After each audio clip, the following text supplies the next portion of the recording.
नमः शिवाय।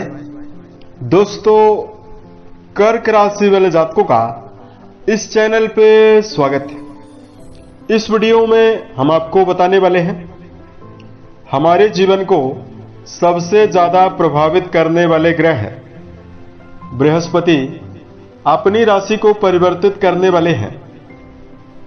तो इसका कर्क राशि वाले जातकों के जीवन में किस प्रकार का प्रभाव देखने के लिए मिलने वाला है। तो देखिए, 14 मई 2025 को प्रातः 9:04 पर गुरु बृहस्पति वृषभ राशि से निकलकर बुध देव से प्रभावित राशि मिथुन राशि में प्रवेश करने वाले हैं और मिथुन राशि में 10 अक्टूबर 2025 तक गुरु गोचर करने वाले हैं। उसके बाद ये कर्क राशि में जाएंगे। तो सभी राशि वाले जातकों के जीवन में प्रभाव देने वाले हैं।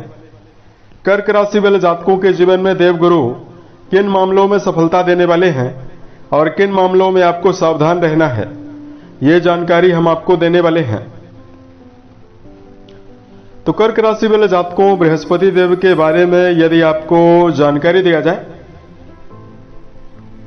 देखिए हमारे नवग्रहों में देवगुरु बृहस्पति को उच्चतम स्थान प्राप्त है और इनको सबसे प्रभावशाली और सबसे शुभ ग्रह माना जाता है। गुरु बृहस्पति को भाग्य, ज्ञान, धन, संतान, बड़े भाई, वैवाहिक जीवन और मोक्ष का कारक माना जाता है। इन सभी चीजों पर बृहस्पति का प्रभाव होता है।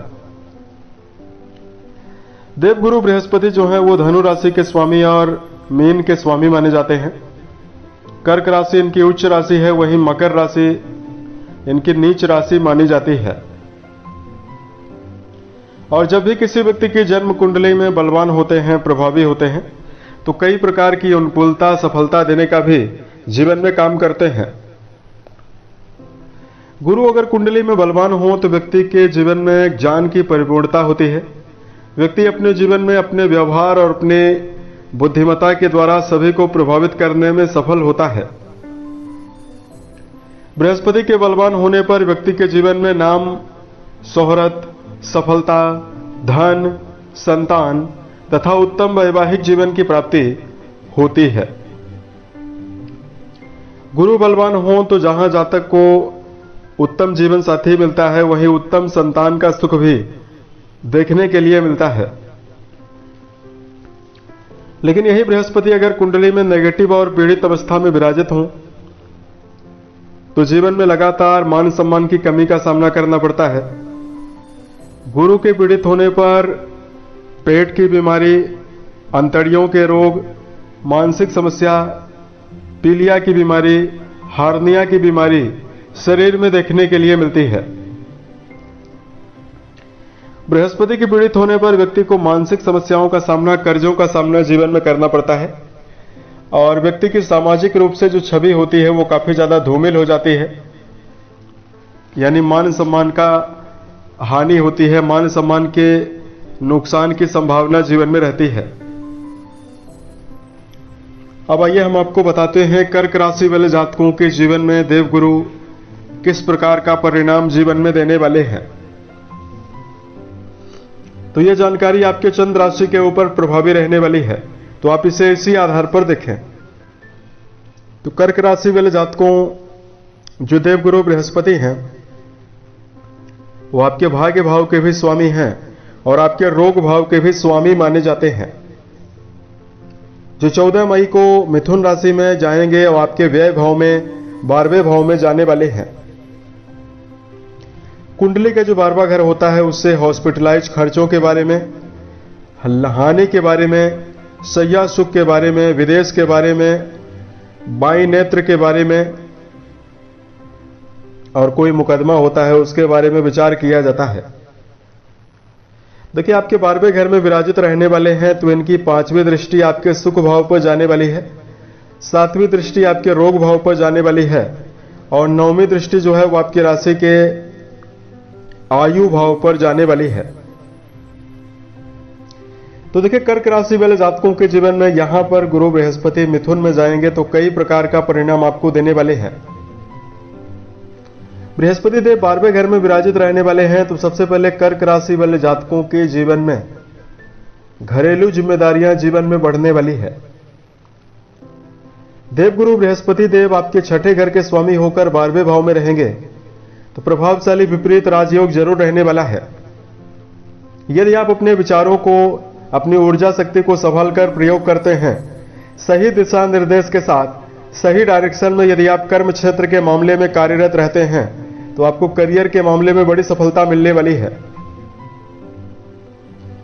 इस समयावधि में जो कर्क राशि वाले जातक अपना जुड़ाव मल्टीनेशनल कंपनियों में रख रहे हैं, या जो लोग इस समयावधि में विदेशों में रहकर कार्य व्यवसाय कर रहे हैं, इन जातकों के लिए समय जीवन में बेहतर परिणाम देने वाला है। उसके साथ साथ सुख भाव में गुरु की अमृतमय दृष्टि का प्रभाव जीवन में रहने वाला है, तो आप जीवन में लगातार अपने भौतिक चीजों की उपलब्धि के लिए, भौतिक सुविधाओं के लिए प्रयास करते हुए जीवन में ज्यादा नजर आने वाले हैं। और कर्क राशि वाले जातकों को इस समयावधि में भूमि, भवन, वाहन का लाभ भी जीवन में जरूर देखने के लिए मिलने वाला है। गुरु आपके छठे भाव में आप अपनी मूल त्रिकोण राशि को देखने वाले हैं, आपके 12वें घर में मौजूद होकर। तो देखिए, कर्क राशि वाले जातकों के जीवन में जिन जातकों को लगातार बड़े कर्जों से गुजरना पड़ रहा है, तो कर्जों में आपको कमी देखने के लिए मिलने वाली है। कर्जों से बृहस्पति आपको बाहर निकालने वाले हैं। इस समयावधि में जो लोग इस समयावधि में प्रतियोगी परीक्षाओं की तैयारी कर रहे हैं, विद्यार्थी हैं, विद्यार्थी जीवन में जुड़े हुए जातकों को भी इस समयावधि में बृहस्पति की शुभता की वजह से बड़ी सफलता मिलने की प्रबल संभावना जीवन में जरूर रहने वाली है। खासतौर से जो कर्क राशि वाले जातक इस समयावधि में दर्शन शास्त्र, रिसर्च, अनुसंधान के क्षेत्रों में यदि आप कोई भी पढ़ाई कर रहे हैं, इन जातकों के जीवन में तो बड़ी सफलता जरूर मिलने वाली है। अब देखिए, कर्क राशि वाले जातकों के जीवन में बृहस्पति 12वें भाव में जाकर कुछ मामलों में आपको सावधानी बरतने की सलाह दे रहे हैं। सबसे पहले तो आपको धार्मिक क्रियाकलापों में धन का व्यय करवाने वाले हैं।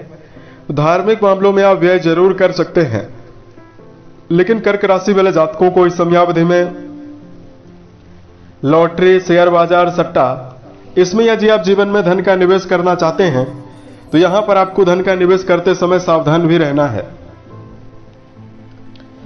दूसरा, बृहस्पति आपके 12वें घर में जाएंगे तो सेहत के मामले में आपको कुछ माइनर समस्याएं देने वाले हैं।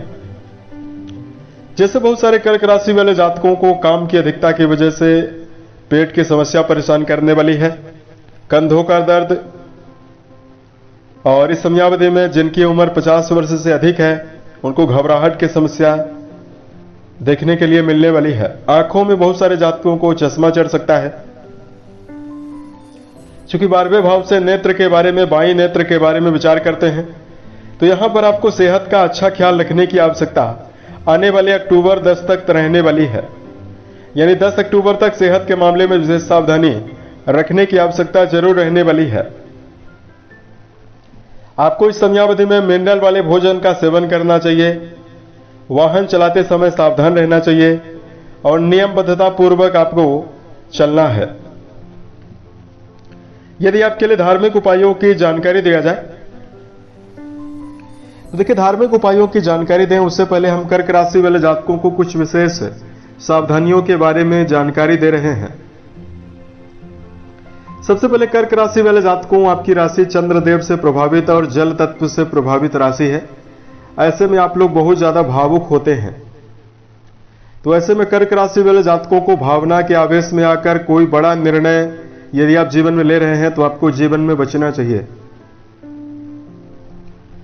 दूसरा, कर्क राशि वाले जातकों को लोगों पर भरोसा ज्यादा करना भी आपको जीवन में नुकसान दे सकता है। इसलिए सोच विचार कर लोगों के ऊपर ट्रस्ट करने की आवश्यकता जीवन में ज्यादा रहने वाली है। आप जीवन के किसी भी पड़ाव में अपना जुड़ाव रखते हैं, चाहे आप व्यापारी हैं, चाहे यदि आप एजुकेशन सेक्टर में अपना जुड़ाव रखते हैं, तो इस समयावधि में अंधविश्वास जीवन में लेकर ना चलें। तीसरा, कर्क राशि वाले जातकों को बेहतर परिणाम अर्जित करने के लिए समय प्रबंधन का जीवन में ध्यान ज्यादा देने की आवश्यकता रहने वाली है।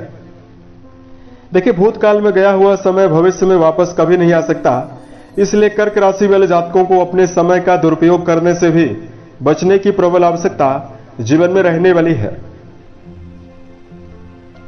अपने हर कार्य को समय पर करना ही आपके लिए बुद्धिमानी है और आपको जीवन में उन्नति देने वाला है। यदि आपके लिए धार्मिक उपायों की जानकारी दिया जाए तो देखिए, कर्क राशि वाले जातकों को माथे पर केसर युक्त तिलक यदि आप 43 दिन लगाते हैं तो आपको विशेष अनुकूलता बृहस्पति से जुड़ी हुई मिलने वाली है। लक्ष्मी नारायण मंदिर में यदि आप बृहस्पतिवार के दिन चने की दाल, हल्दी, पीला कपड़ा, पके हुए केले, पीला पकवान, इनमें से किसी भी वस्तु का यदि आप दान करते हैं तो आपको विशेष अनुकूलता मिलने वाली है। तीसरा, ओम नमो भगवते वासुदेवाय नमः नामक मंत्र का जप करना भी आपके जीवन में यानी कर्क राशि वाले जातकों के जीवन में विशेष शुभता देने वाला है। और बड़े बुजुर्ग व्यक्तियों का निरादर आपको नहीं करना चाहिए। सभी का मान सम्मान आपको करने की आवश्यकता जीवन में जरूर रहने वाली है। उम्मीद है यह जानकारी कर्क राशि वाले जातकों को बेहतर लगी। यदि आप आने वाले समय में ज्योतिष, धर्म और दैनिक राशिफल से जुड़ा हुआ अन्य वीडियो यदि आप देखना चाहते हैं, इस चैनल को सब्सक्राइब जरूर करें। ओम नमः शिवाय।